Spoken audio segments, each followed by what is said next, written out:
Hace muchos años, en la era cristiana, un faraón, rey de Egipto, dominaba al pueblo de Israel. Y el pueblo de Israel vivía subyugado. No había podido establecerse en algún lugar y había sido capturado y oprimido, obligado a construir pirámides y monumentos para dioses paganos. Eran maltratados, forzados, en malas condiciones. Y hasta que de tanta oración y según la historia llegó un Salvador,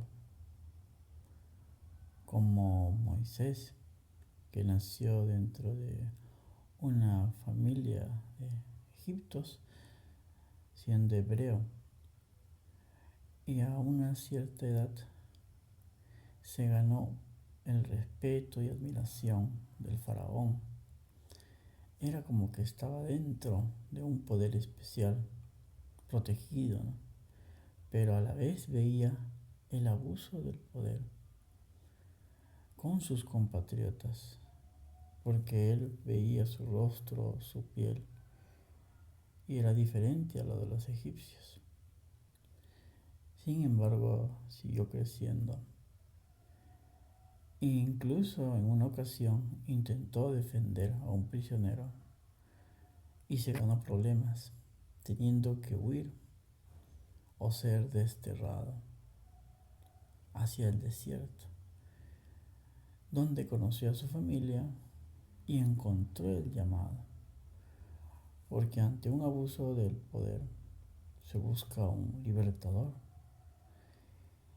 y en ese ínterin él aprendió el trabajo de campo y cómo guiar a las ovejas, y al recibir la instrucción del llamado tuvo el valor para regresar a Egipto y la historia que todos conocemos, liberar al pueblo de Israel. De la misma forma, en el Perú, cuando era el Tahuantinsuyo, cuando había un monarca que era el Inca, por el siglo XIV-XV llegaron los españoles. En su afán de buscar nuevas tierras, tesoros, ¿no? Poder, que venían de una España, digamos, escasa, en crisis, ¿no? Sin oportunidades, y eran hombres de conquista, no especializados, ¿no? No tenían nada que perder, pero su visión de poder y riqueza eran los que los mantenía vivos para ejercer esta gran empresa. Llegan al Tahuantinsuyo, conocen al Inca de turno, Atahualpa, lo capturan en Cajamarca y le dan la oportunidad de rescate hasta donde alcance la palma de su mano. Sin embargo, a pesar de que se llenó el cuarto, nunca fue suficiente y lo terminaron matando. Buscaron cualquier pretexto. Ellos tenían caballos, arcabuces, ¿no? Tenían ese poder que era diferente al de los incas y era en menor cantidad, pero aprovecharon esa jerarquía para lograr sus objetivos. Y ahí pasó de ser un imperio incaico del Tahuantinsuyo al virreinato del Perú, que mes tras mes, a través del trabajo obligado en las minas, se llevaban oros hacia España y ellos mismos se enriquecían. Y fuimos creciendo hasta encontrar en el siglo XVIII, cansados de tanta opresión o abuso de poder, la emancipación del Perú. Y esto era en sí una indirecta para abrir mercado, ya que en esos tiempos España y Portugal eran un monopolio absoluto, cada uno por su lado. Pero hablemos del virreinato del Perú. A través de sus imposiciones, ¿no?, y envíos de oro hacia España, mantenía a la región subyugada y no permitía que otras empresas de Europa o del norte de Sudamérica pudiesen también hacer intercambio. Esto es como la actual economía que se vive en Estados Unidos a través de la imposición de aranceles. Entonces había que buscar un pretexto o una forma de aliviar ese abuso de poder. Y empieza la emancipación, independencia del Perú, ¿no?, San Martín, Simón Bolívar, ¿no?, hacer una sola patria, Sudamérica. Pero la intención verdadera era la comercial, abrir el mercado,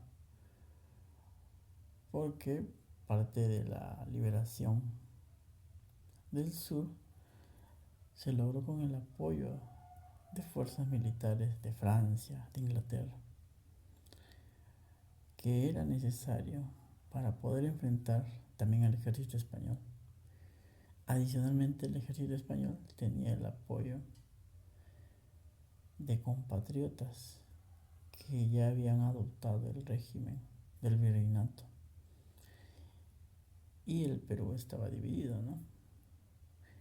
Como había un grupo que estaba oprimido, que no disfrutaba de los beneficios que inició Tupac Amaru II o José Gabriel Condorcanqui, porque los impuestos o la historia le habían quitado sus tierras. Y en esa pelea es donde surge su revolución. Al igual que Cuba, Fidel Castro era millonario, tenía facilidades, pero el abuso de poder y el exceso hizo que perdiera todo. Genera una revolución política en su país para recuperar ese poder. Y este poder se traslada hacia nuestra infancia con nuestros padres. Si los padres fueron sometidos, ellos también someten a sus hijos. Y como hemos visto la historia de corrupción en el país, la transmitimos en generaciones y la seguimos aplicando. Ya no necesitamos que un país extranjero venga y lo haga, sino que nosotros mismos nos acuchillamos con los pocos recursos que tenemos. Los seguimos mal administrando. Y es más, hacemos el pacto con las empresas extranjeras para que a través de un pequeño bono o comisión ellos sigan enriqueciéndose. Y nuevamente el pueblo que no sale de su ignorancia sigue siendo el más perjudicado. Hoy es el Día Internacional de la Mujer. Valoramos mucho que se tome un reconocimiento. Todos hemos nacido de una mujer y eso es algo admirable y valioso. Creo que el ser más importante en la vida de un ser humano es su madre, porque al margen que haya abusado del poder o no haya sido una infancia agradable, le dio lo más importante, que es la vida, y eso es suficiente. No dejemos que el resentimiento por no haber recibido un buen trato se vuelque en nuestro día a día de la realidad. Busquemos cambiar el panorama, hagamos un mundo mejor o hagamos mejores acciones. No abusemos del poder, porque esto finalmente repercute en nuestras familias, en nuestros hijos. Nosotros nos vamos, pero ellos son los que sufren.